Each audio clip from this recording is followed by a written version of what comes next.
1, liftoff of Atlantis and the 6-man crew on a Department of Defense flight.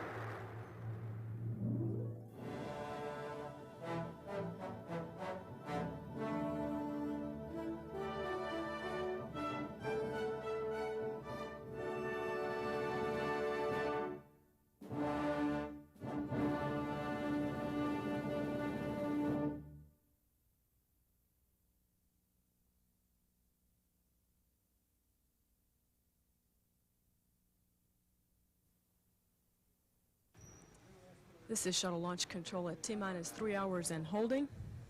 All is going well in our countdown, and we've got the flight crew for STS 44 having breakfast in the crew quarters at the Operations and Checkout building.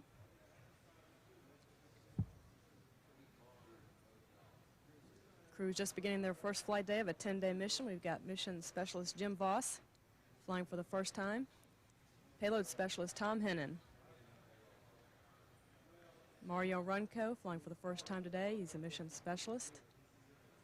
And we've got Commander Fred Gregory making his third trip into space today. There's pilot Tom Hendricks. He's flying for the first time today in space. And mission specialist Story Musgrave. He becomes a 4-time shuttle veteran today.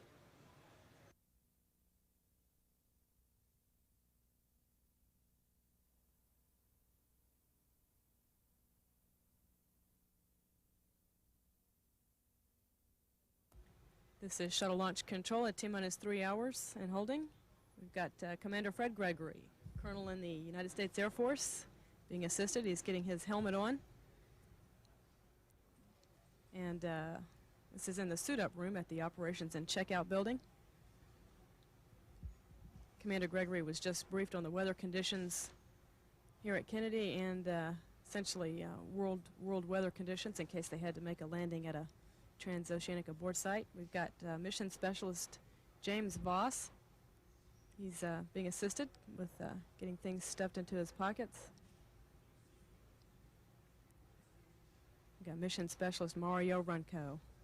He's flying for the first time today. Mario is a lieutenant commander in the United States Navy. Payload specialist Tom Hennon standing up. Hennon is a chief warrant officer in the United States Army. He's a payload specialist on this flight. He'll be conducting the Terra Scout experiment for this mission, making observations of various sites on the ground from space. We've got pilot Tom Hendricks flying for the first time today. He's got on his watch pointing to it. He's a colonel in the United States Air Force. The crew does a brief test of the suit. They have air circulated through the suit, and it just tests for a leakage rate in the suit. While they're in the suit-up room, we've got here mission specialist Story Musgrave. He's a medical doctor. Story is becoming a 4-time shuttle veteran today.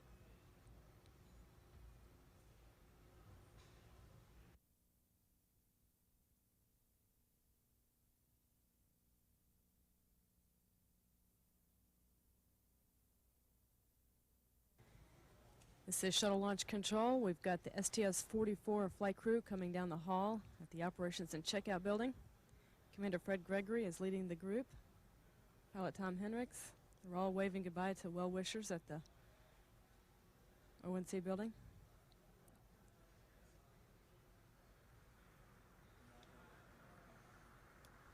And we've got the crew coming out.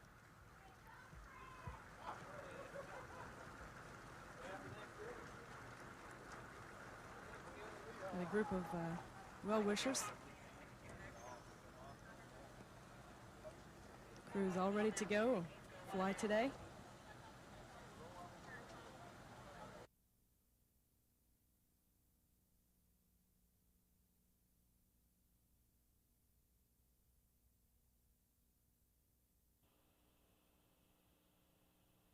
NTD Launch Director 212. Go ahead.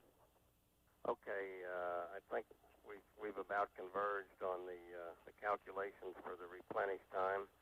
So you ought to have the team prepared to come out of this hold at 35 past the hour, looking for a T0 at 45 past the hour. I'm sorry, 44 past the hour. Understand, thank you. T-minus 2 minutes 30 seconds. The orbiter test conductors requested that pilot Hendricks clear the caution and warning memory system. Retraction of the gaseous oxygen vent hood is now underway.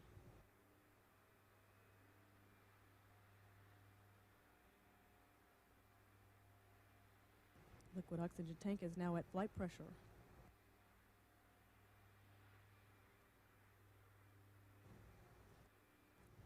T-minus 2 minutes and counting.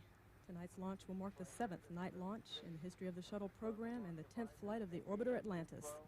And enjoy your Thanksgiving. Okay, let's go for EP LH2 pressurization. Atlantis is ready. T-minus 31 seconds. We have a go for auto sequence start. Atlantis' 4 redundant computers have primary control of critical functions. 20.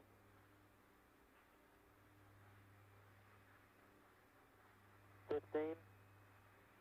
T-minus 13, 12, 11, 10, 9. We have a go for engine start. 6, 5, 4, 3, 2, 1. Liftoff of Atlantis and the 6-man crew on a Department of Defense flight.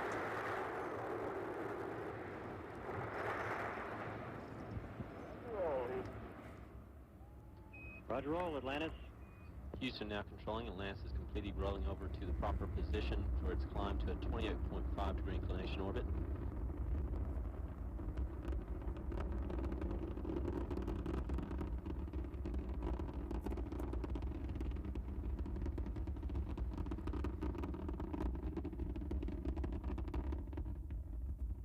Three main engines now throttling back to 70% as Atlantis prepares to pass through the area of maximum aerodynamic pressure.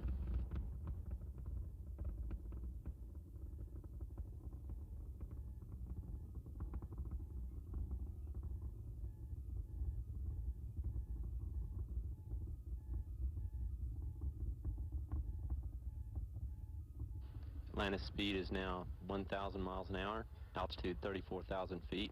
Downrange from Kennedy Space Center, 4 nautical miles.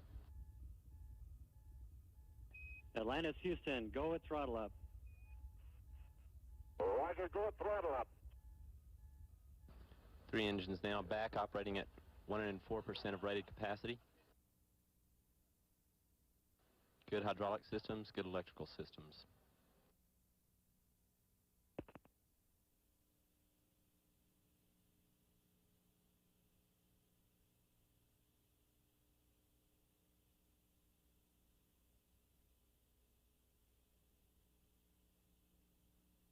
Atlantis, Houston, com check, UHF only.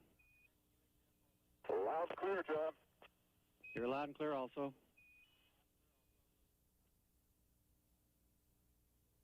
Altitude now 127,000 feet. Atlantis speed 2,725 miles an hour. Downrange from Kennedy Space Center, 25 nautical miles.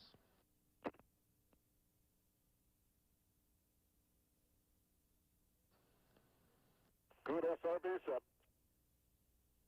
Roger. Good Nikos.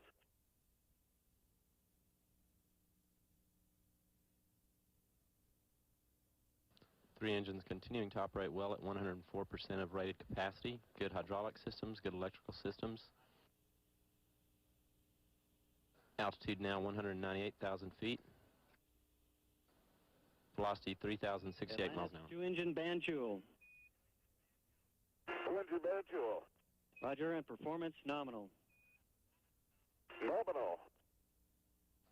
Those calls indicate Atlantis' performance so far has been as planned, and that Atlantis could now perform a transatlantic landing at Banjul, the Gambia, on only 2 engines if one were to fail. However, all 3 engines continuing to operate well at 104%.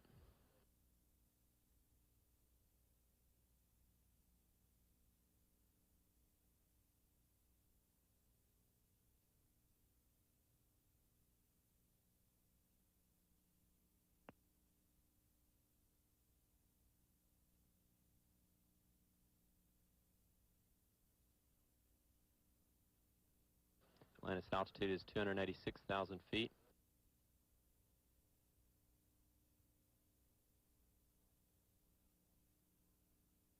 Velocity now 4,200 miles an hour. Downrange from Kennedy Space Center, 102 nautical miles.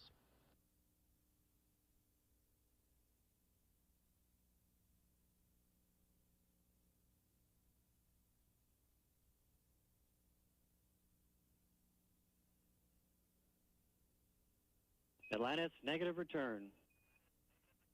Roger, negative.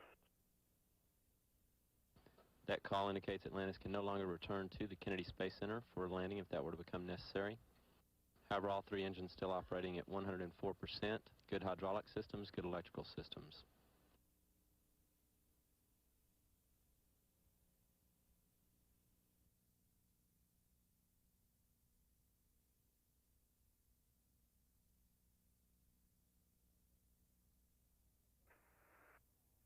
Okay, hi, Jan, and everybody else there in the MCC and anyone else who's listening today. We're going to play back our deploy ops, and we're going to start with the pre-deploy check, and we'll show you that first. This is a check that we do on orbit. Jan, this is, as you can see, I hope you're getting now the nozzle of the IUS. Yeah, we see that, Jim. Okay, and during the pre-deploy check, the nozzle gimbals are checked twice on each different system. And you may have already seen the first one, and then it'll switch over to the other side, and it will then check the gimbals in each direction. There it goes up and back to the center, and then down and back to the center. And then it'll go to our right as seen there, back to the center, then to the left and back. This is all part of the pre-deploy check. And now we're going to show you some camcorder video of the payload bay survey that we did right after we opened the payload bay doors. And we looked at our satellite. There it is, the DSP in the foreground with the inertial upper stage booster hidden behind it. Starting over on what's your left as you look at the screen, looking at the actuator mechanism that will eventually tilt the IUS DSP up into its deploy position. Now we're looking back over the top of the payload as it's in the bay. See the solar panels that are there that later, after we deploy it, the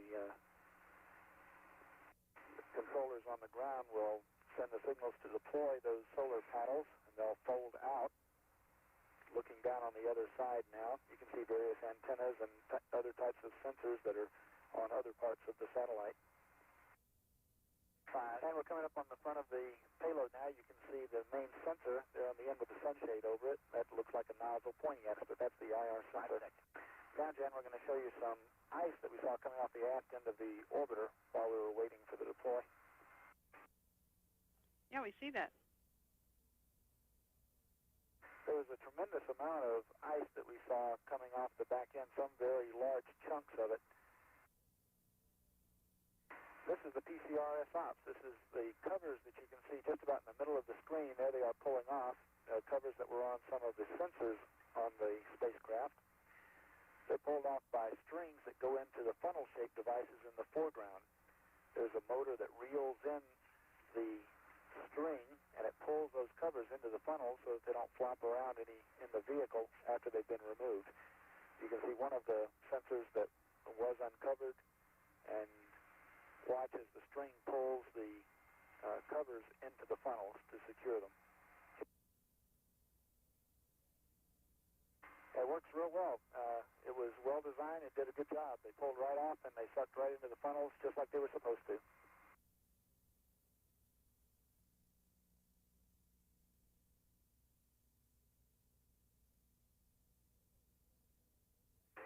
Okay, and here's the payload bay right before we raise the payload up to deploy it.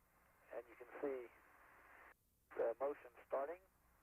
We raise it up to 29 degrees. We do some other checks there, and the ground does some checks. And then we pull an umbilical so that we no longer have power going from the orbiter to the payload. And once we pull that umbilical, we're pretty sure we're going to go ahead and deploy.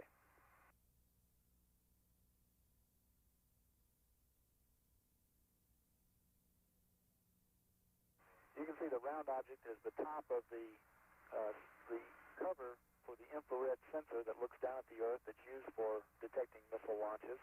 And just below that, there are a cluster of 3 and then one other round object, dark round objects that you can see. Those are other sensors.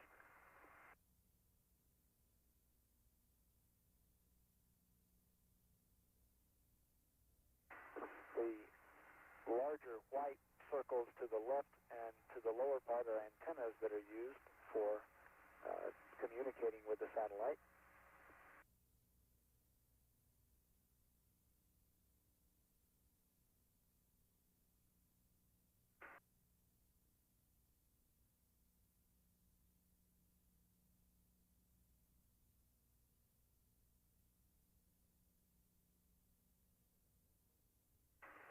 We do this in stages so that we can stop before we pull the umbilical. At 29 degrees is where we stop, and then we'll go ahead and raise it on up to 58 degrees, which is the final elevation. We need to get it up to about 45 degrees or so to ensure that we're going to have clearance when the payload is separated from the shuttle. It separates, and then it goes right up over the top of the crew compartment.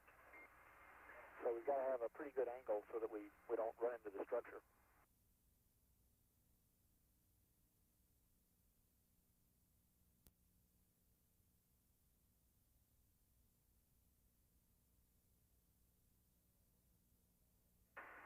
You know, it really is a pretty satellite with all the silver and the gold on it. Story was really excited about it. He thinks he's got some great pictures of the whole deploy sequence with both the Aeroflex and with Hasselblad's. He did.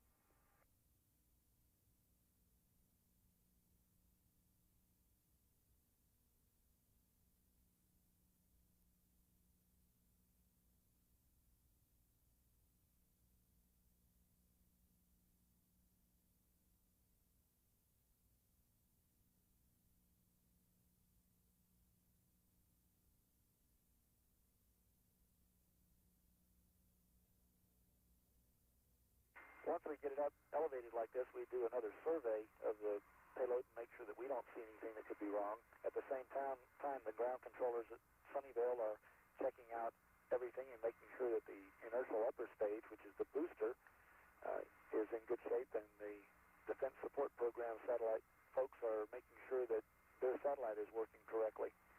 The inertial upper stage, once we deploy it, 1 hour after we've kicked it out, it ignites its solid rocket motor, and it pushes it on out into orbit.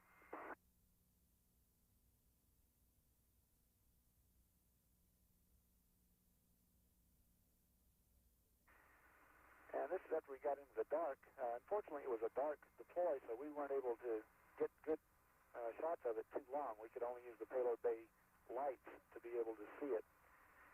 So once it goes a little bit away from the orbiter, it no longer has any lighting, and we won't be able to see very much of it. But you'll see it deploy here in just a minute.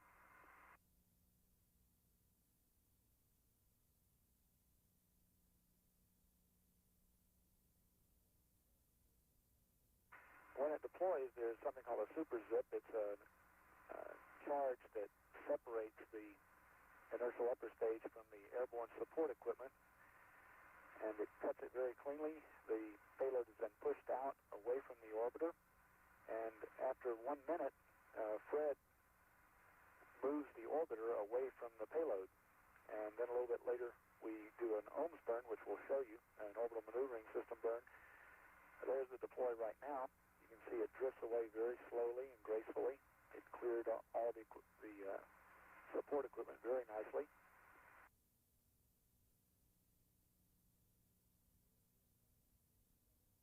Really a very nice satellite. The deployment system worked real well. You can see the inertial upper stage at the bottom with the USAF. I don't know what that stands for, but something. And then the gold nozzle down below it, which is the solid rocket motor that will boost it up, the first stage of the solid rocket motor that will boost it up to its final geosynchronous orbit about 22,000 miles above the Earth's surface.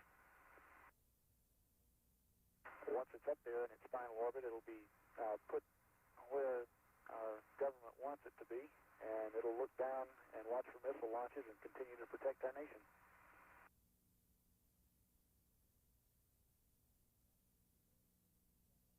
And And now you can barely see the satellite in there. Once it gets out of our lights, it's very difficult to see. I hope you can see it almost in the middle of the screen as it moves away from us. And the farther it got away from us, the more difficult it was to see. And off to the right is the moon, which is much easier to see. Now we're going to show you a little bit of what we could see with our CCTV system.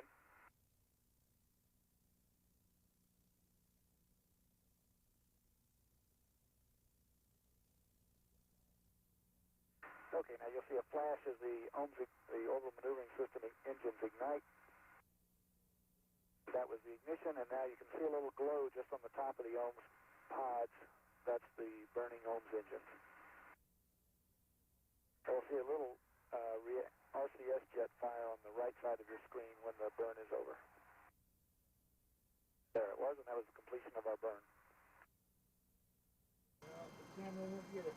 Can you still see it? Look at the garbage on the... See it from the overhead Too far window? away. Yeah. It's too far away. What do you mean? It's only 6 miles.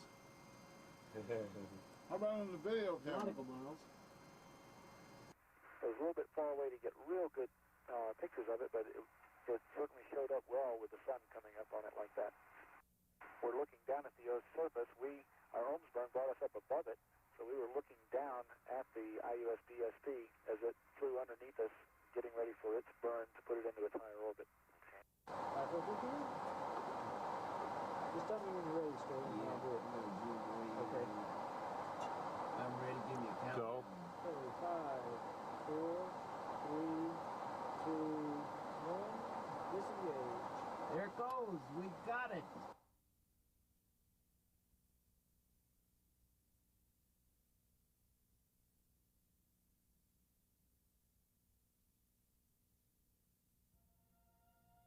Space, the final frontier. This is the voyage of the Space Shuttle Atlantis. Its 10-day mission to explore new methods of remote sensing and observation of the planet Earth, to seek out new data on radiation in space and a new understanding of the effects of microgravity on the human body. To boldly go where 255 men and women have gone before.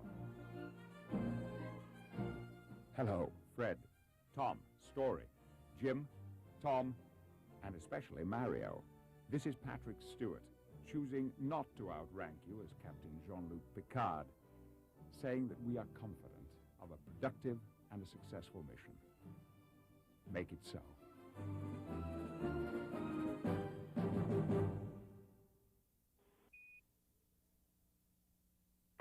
Good morning, Enterprise. Good morning, Atlantis. But most of you will recognize this as DSO 611, the microbial air sampler. And all we do is put a strip that looks like wallpaper in there and turn the fan on. And for 3 minutes it takes an air sample, comes on the middeck, and here it is taking a sample on the flight deck. Okay.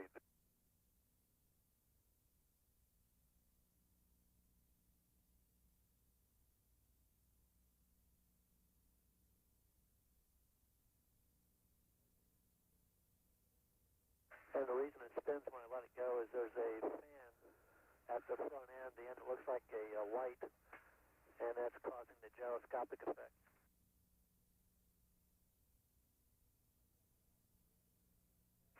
And Jim, what Tom is doing is characterizing his system. He's looking at how the device functions up here in space, like how much he can adjust his viewing angle, checking out all of his lenses, and just generally a good check-out calibration, seeing how it works.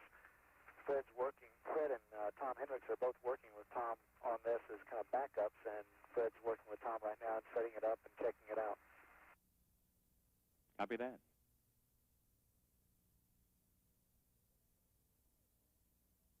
So Jim, what we're looking at now is northeastern Australia, some rivers down there. You can probably see the river passing through right now. That's affirmative. We've got a good shot.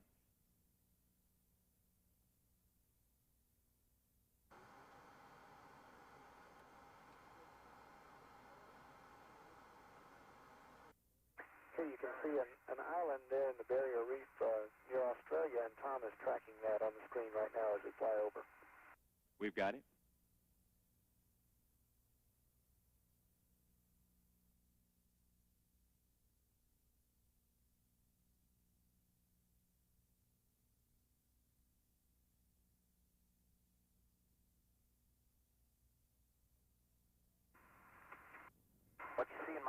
is our antenna that mounts in the window for M88-1. This is our UHF direct comm antenna. This essentially is the computer brain for our charge couple device, or CCD camera.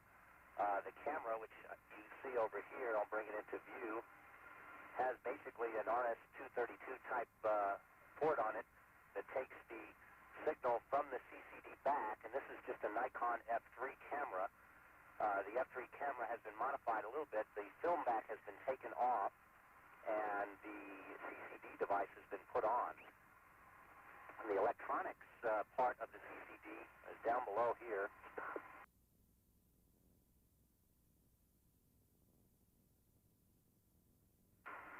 And the CCD camera then outputs its signal through the RS-232 cable to the tethered electronics module. The tethered electronics module has a disk drive in it.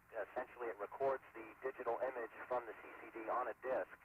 The disk then can be accessed and displayed on the black and white high-density monitor that I have mounted next to the TEM. Okay, Jan, as you can see, I've got the camera all hooked up together. The lens is on the camera, and the lens essentially mounts up to be about a 1,000-millimeter telephoto lens. The basic lens is a 300 millimeter, and there are two doublers on it. Essentially, it's a 1.4 and a 2. So in any combination, I can go up from 300 millimeters to about 450, or to about 600, and then up to 1,000 if you do the multiplication out in detail for that. Hopefully, we'll be able to see things on the ground with the camera and displayed on the monitor to the greatest detail we've been able to get to date. We also have, associated with M88-1, some radios, direct comm. I showed you the antenna earlier. I'll go back to that and talk a little bit about the radios that we have. You can see I have them mounted up, essentially neatly stacked under the monitors. Underneath the TEM with Velcro, I have the radio itself, and then below that, the crypto gear for the radio. The radio essentially is a standard military issue UHF radio. It's an LST-5B and a KY-57 set unit, and these can be used in the field basically by the Army and the Marines, but we have it on board to talk direct down to a person on the ground that will be located on site for an individual target. And he'll be passing to us weather and conditions at the target. For example, if we're going by a port facility, he might tell us what ships are in port or what ships are moving in and out of port, information like that. And then armed with that information, I can then try and look for those on the ground. And Dan, what we're watching now is Fred putting story into the LBMP. They're zipping up the waste seal right now. We have to have a real good tight seal so that when we lower the pressure in the bag, we don't pull any air inside. Yeah, Fred's been putting on these little leads here to get the electrocardiogram and also get the heart rate. And also the heart here triggers when the blood pressure sensor here on my arm, when that looks for different sounds. You put a blood pressure cuff on the arm like this, you pump up that blood pressure cuff higher than the blood pressure that's in the artery, and that stops the blood from flowing down here. As soon as you decrease the pressure in the cuff enough where the blood can flow through, this little accelerometer here, like the doctor's stethoscope listening, picks up those pulses coming through. And that goes into a blood pressure measuring device down here, which then records the pressure. And Dan, what you're watching now is Tom's updating our Spock, our PGSC. We didn't think that it was synced up very well with our state vector, so he's putting a new state vector in to make sure we're all synced up with it. Okay, we see that. And you can see Mario, he's got two Hasselblads mounted on our dual mount there. He's going to be taking some pictures.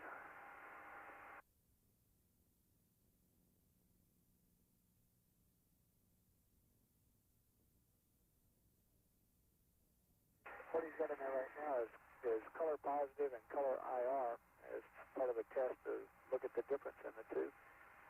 And we'll be taking some shots of, I think, over the ocean.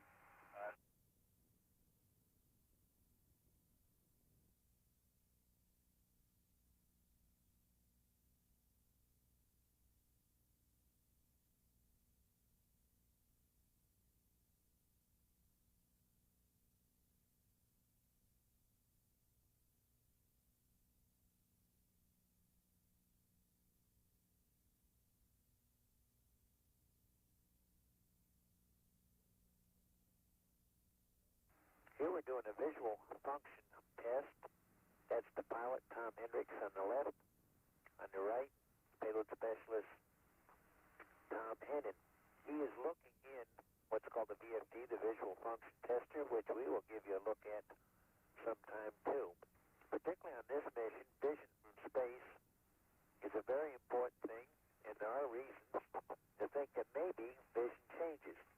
You've all seen the puffy head that we have on board, and if the head is puffy, also, you can expect the eyes to be a little larger. We do measure changes in the eyeball pressure in space, but there is a good reason to think that maybe the eyeballs change size. And if they change size, just like a camera, the focal length of a camera, vision would change. Now here, your cinematographer, Jim Boss, is doing a great job with this show, is giving you one example of what you see in the visual function tester.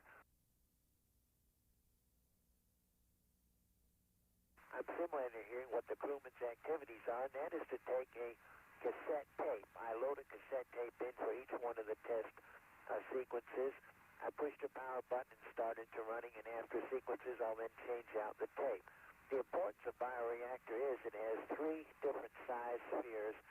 And once we get it tested out and do the kinds of development and tweaking we need to on terms of RPMs and densities and like, we will be able to grow tissue cultures in space, not just single-layer tissue cultures.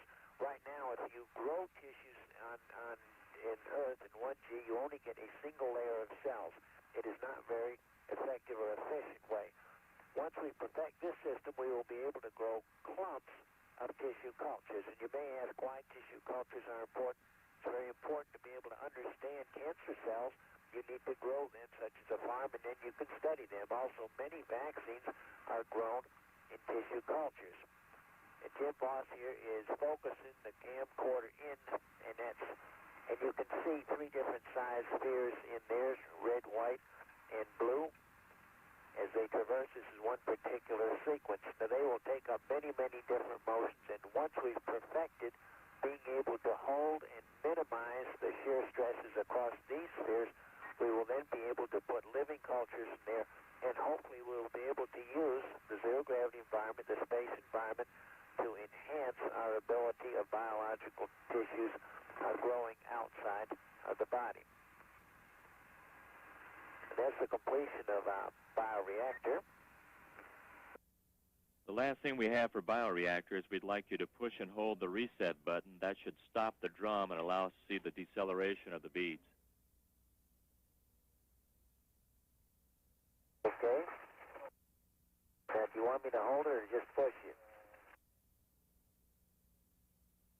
You need to hold it in order to keep the drum stopped. Okay, I'll get my adapter to do that.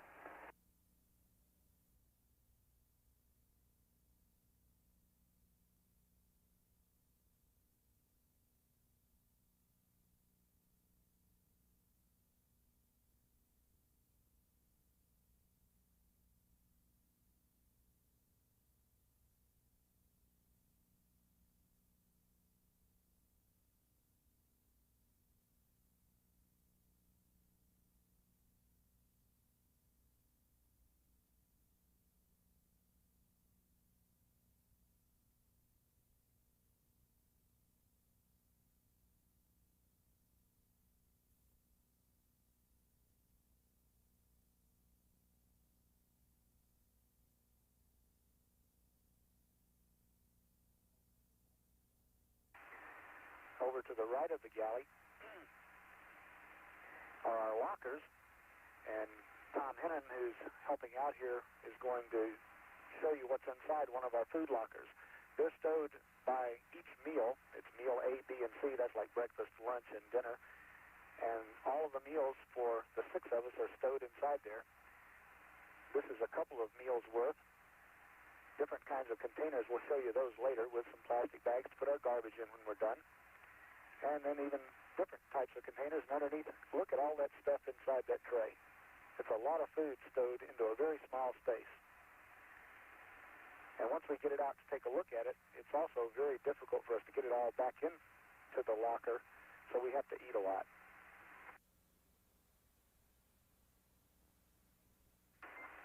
Tom managed to get all of that closed back up and lock the locker back up again. Moving on, we're going to show you what's in one more of the lockers, just so you get a feel for some of the things that are stowed in there. And this one is some of our photographic equipment. We have an Aeroflex camera in the front, and then in the back is some of our 35 millimeter camera equipment.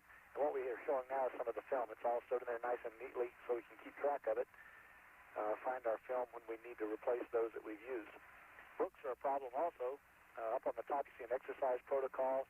Many of our procedure books that we have stowed away, they each have their place, and we return them there when we're done with them so that we can find them. Over on the wall are our sleeping bags. They stay stowed on the walls until at night. Some of us sleep tied to the wall like the bags are. Others just get in their bags and float around. We found a convenient place to store our running shoes that we use for the treadmill. They fit very nicely in the airlock door, and they stay there very well. So once you get into space, you find all the convenient places to store things, and we use the Velcro that's available and put up some of our own when we find a spot that we really need something. Tom's now opening up one of our personal hygiene kits. It has our razors and shampoo and soap, all the things that you normally keep in your bathroom. We keep them in a little box like this, or another means that I'll show you later. This is a different way of keeping your personal hygiene items together. It's on a long belt that has Velcro on the back of it, so you can Velcro it to the wall where you're working when you're cleaning up, and all the items go into elastic on them. Works fairly well. It doesn't contain them quite as readily as the other type, but it puts it all out easily available for you to use, and you can see it a little bit better. It's just personal choice which one you want to use. This is a very large bag that we have inside the airlock. It's a soft bag, and inside it are about 10 smaller bags, 10 or 12 smaller bags, and each of the bags are color-coded, so you know which is yours. There's mine. It's got blue on it. That's my color. And inside this bag, I have all of my extra underwear and T-shirts and a couple of other kinds of shirts. I'll look and see what one of them is. Oh, that's right. This is an Army production. I forgot.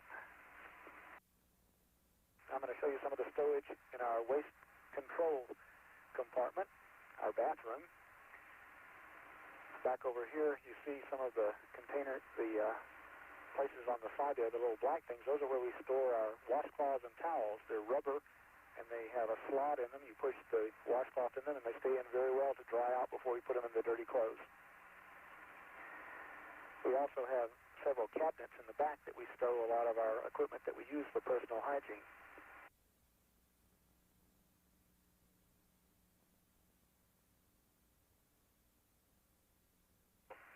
Here you see our containers for our urinals. We have one of those for each of us. Washcloths are stowed in here. I'll show you how we put one of those up on the wall. Just goes right in very nicely, and it stays put. They're all color-coded so that we can keep our own washcloths separate from the others. Here's a towel compartment.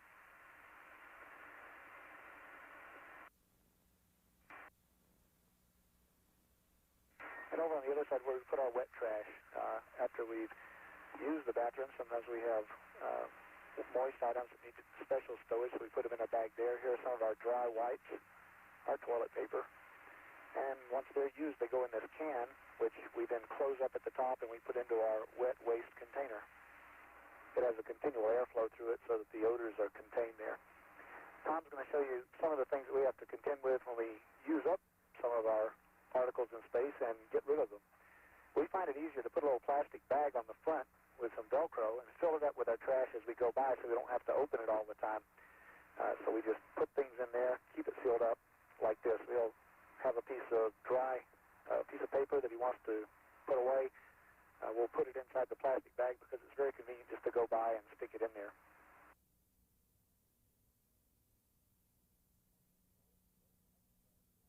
Once it's full, we open up the trash compactor. It has an easy access door.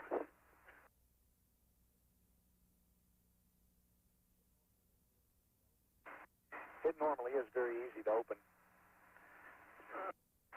The compactor's getting a little bit full and it was jamming it a little bit there. And then there's an easy access front. It's kind of a diaphragm that has slots in it, and you can just push your food into there so you don't have to pull a door off and put it back on. So you just push the waste into it, and we can continue to push stuff in there quite some time until the trash compactor is filled up.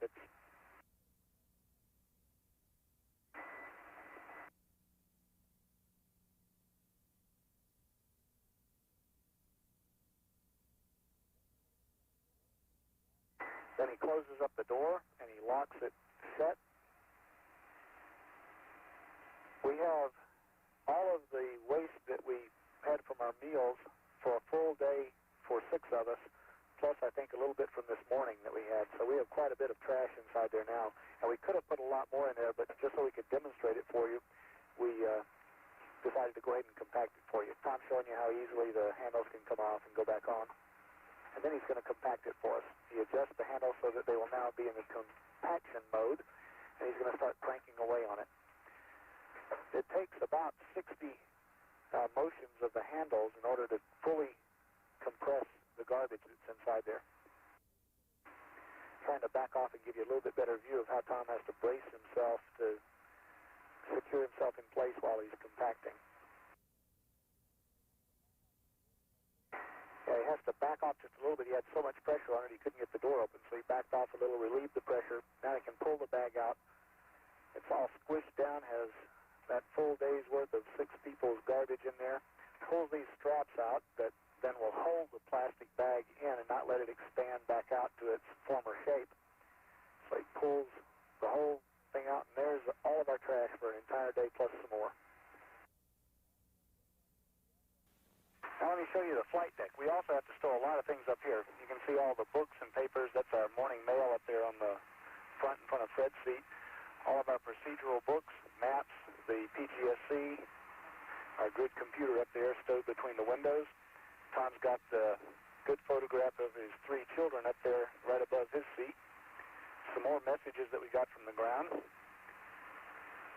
And we have our tape for our VTR over on the wall.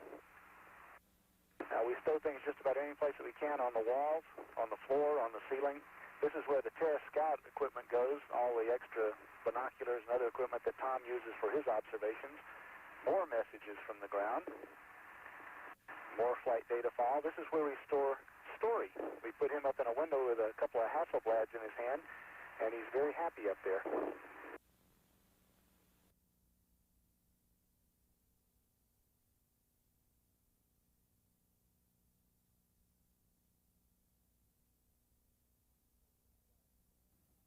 Our meal was prepared by Jim Voss and Tom Hennon while the rest of us were busy. They were slaving over the oven and in the kitchen for hours and prepared this scrumptious meal of turkey and gravy, some noodles. We had fresh cranberry sauce and some pumpkin delights, all the fixings of Thanksgiving, the traditional Thanksgiving. The only thing absent was family and friends, but you're with us in our hearts, and we take you as we go.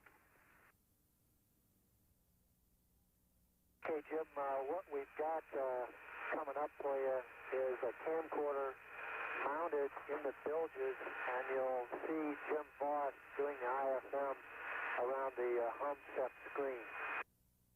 Okay, we'll be looking.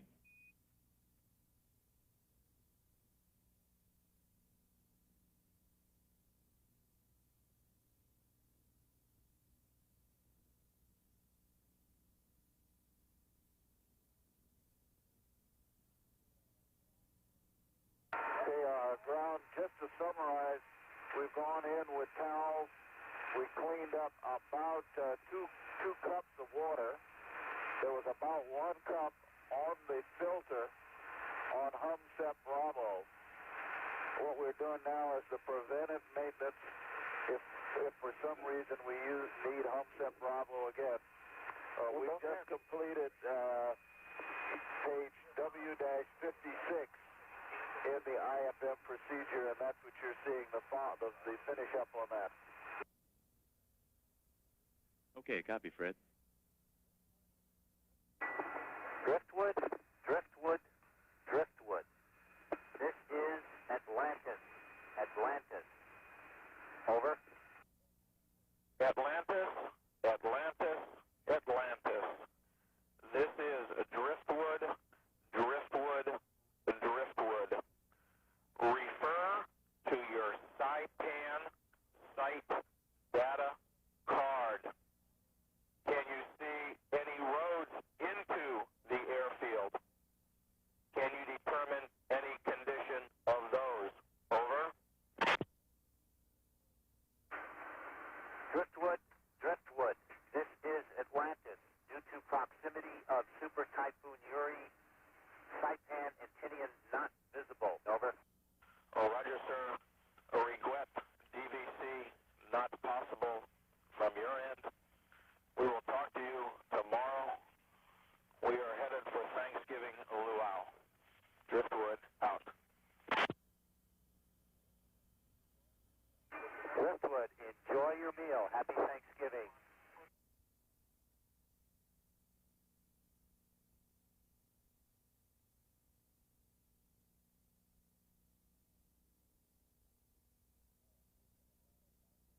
And Houston, Atlantis, I'm with you in the Malbook 8-5, 8.1 Bravo when you're ready on the IMU. Fred, that is not required. We're still pulling the data to determine exactly what the problem is with the IMU. We don't need you to run the malfunction procedure. Okay, I think everything on here is checked with MCC anyway. Roger that. Atlantis, Houston, for Fred. Go ahead. Fred, we run out of ideas on the IMU-2. We see problems both with the attitude and the velocity. We have declared IMU-2 failed.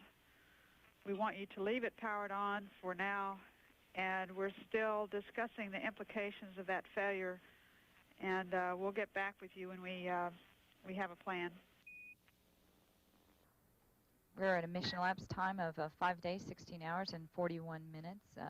Capcom Jan Davis has just informed the crew that inertial measurement unit 2 is failed.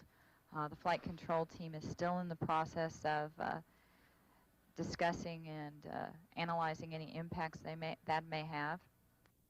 Flight GNC. Given this FPC 2 and 3 traces that you gave me up here, or you and Eagle, are you sure you want to leave this guy powered on? Well, Flight, that's a good question to ask. We've been talking to the Eagle folks. The comforting data from that is that the IMU is not pulling any more current than it did prior to the failure, and no more than we would expect from nominal operation. So we don't believe it's an internal short in the box or anything that would cause sparking or anything else. If that were the case, then I agree we'd absolutely go and turn it off. Eagle flight. Flight Eagle. At this point, Where you go with that plan? Yeah, at this point, I'm not real concerned. We're still looking into it. I didn't see anything in those traces that really gave me any heartache.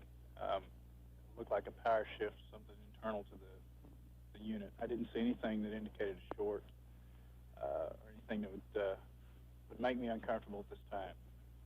IMU 1 and 3 are working, and their performance throughout the mission has been outstanding.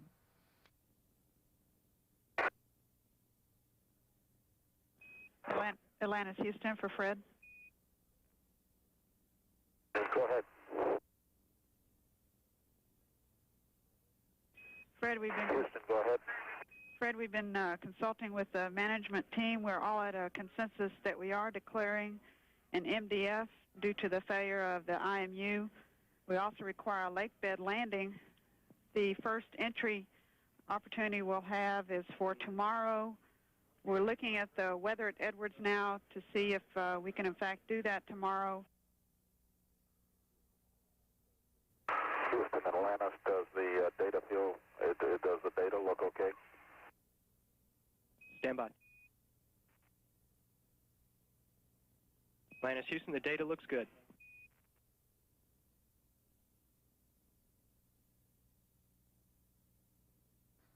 This is Mission Control Houston. This view of what's left of the eye of the storm of Typhoon Uri. Typhoon Uri has officially been down classified now to an extratropical storm. It's still got winds from 80 miles per hour gusting up to 105. At one point earlier in the flight, it had a very well-defined eye stretching 15 to 20 miles across, and winds up to from 150 to 180 miles per hour.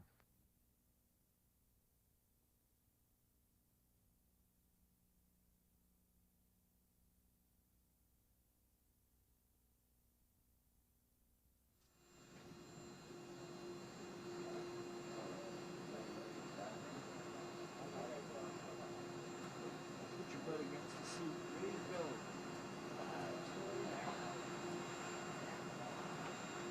Good. Right.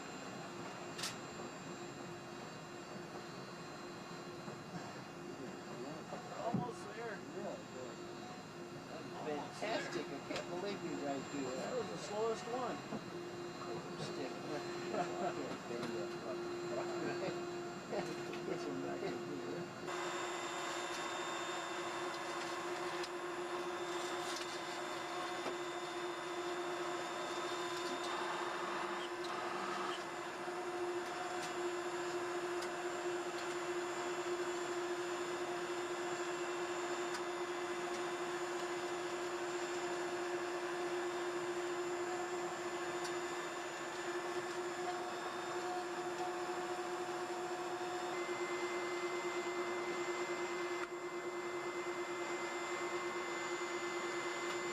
Atlantis, Houston, you've got a go for the deorbit burn. We'll have a final runway selection between 4 or 5 for you shortly, and your go to maneuver to deorbit burn attitude on time. Okay, sir.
Camera's heavy.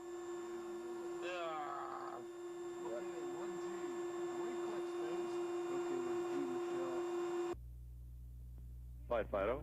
Go ahead. Convoy's in position and ready to support. Okay. Flight Chauncey. Go ahead. We'll have AOS by then, but the EI-20 secondary actuator check will not be required. All right.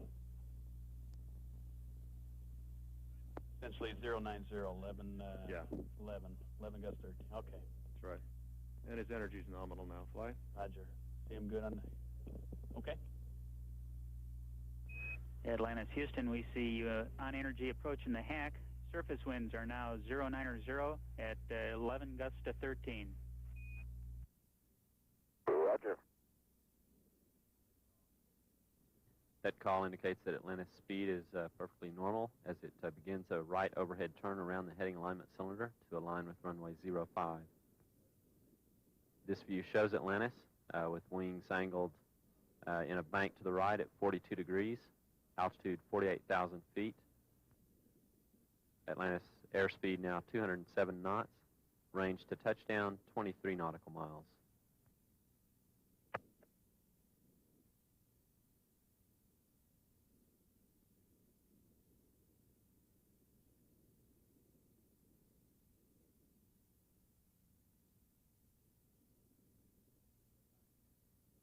The Guidance, Navigation, and Control Officer reports Commander Fred Gregory has now taken manual control of Atlantis.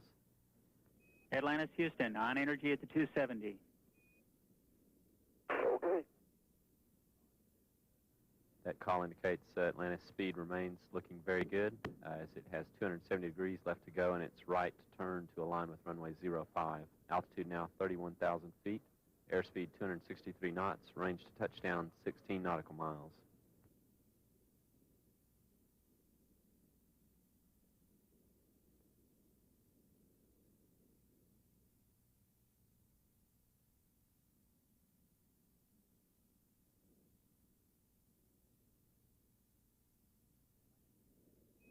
Atlantis, Houston, slightly low at the 180. Okay, I'll take that. Atlantis, Houston, disregard the brake pressure message. Crew told to disregard a message about brake pressure as a false message. Altitude now 7,100 feet, 4 miles to touchdown, airspeed 290 knots. Atlantis aligning with the center of runway 05.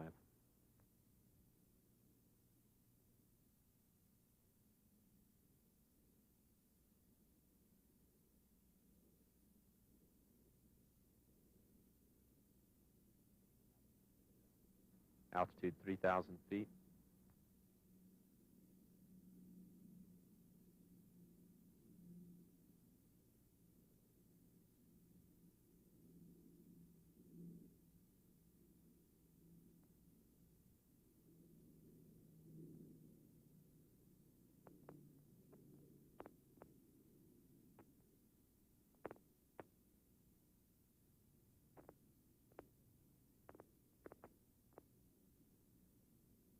Landing gear down. Main gear touchdown.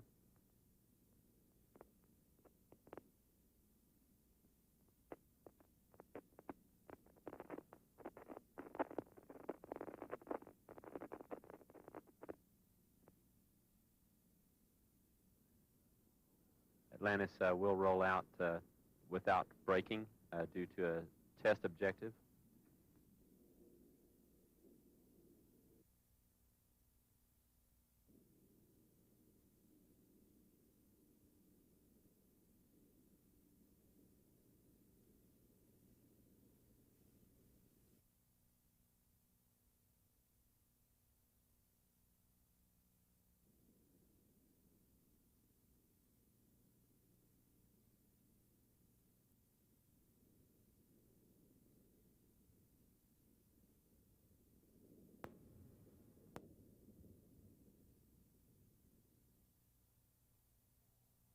Houston, I'm going to stop it before we get to the end of the runway.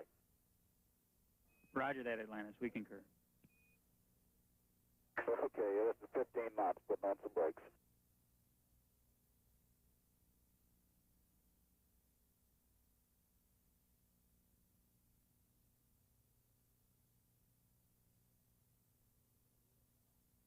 Wheel stop, Houston. Roger, we'll stop. Good job, Fred. Welcome home, Atlantis, and congratulations on a great flight.